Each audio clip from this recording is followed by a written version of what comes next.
항우의 죽음과 트럼프의 사망 유의. 항우의 죽음과 트럼프의 사망 유의. 한시는 부하들에게 초나라 노래를 부르게 한다. 이것이 사면초가다. 사면에서 사방팔방에서 초나라 노래소리가 들린다.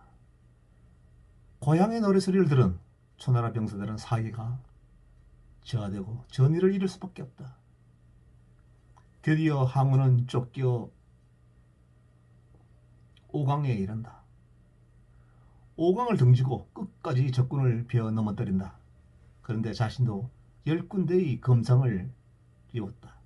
도저히 이곳을 벗어날 수 없다고 판단한 항우는 스스로 목을 찔러 숨을 거둔다.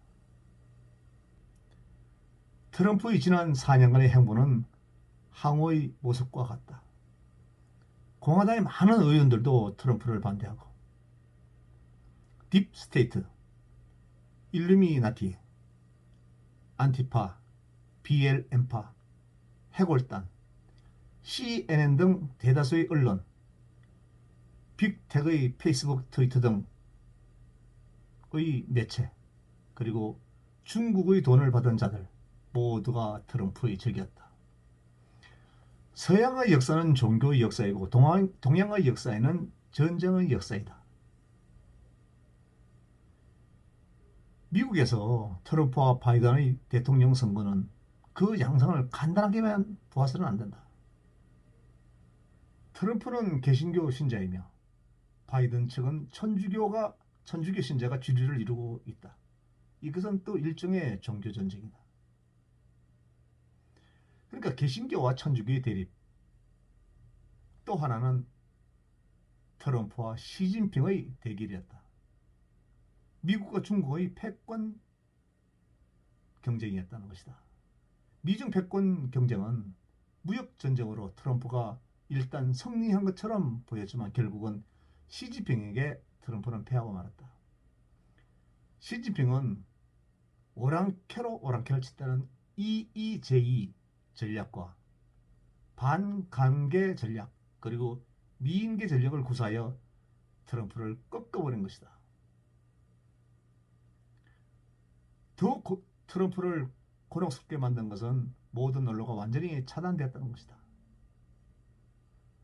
자신의 뜻을 국민에게 전하려 해도 전할 곳이 없다. 빅테크들을 뒤에서 조종하는 어떤 세력이 동시에 트럼프의 언론을 차단시켜버린 것이다.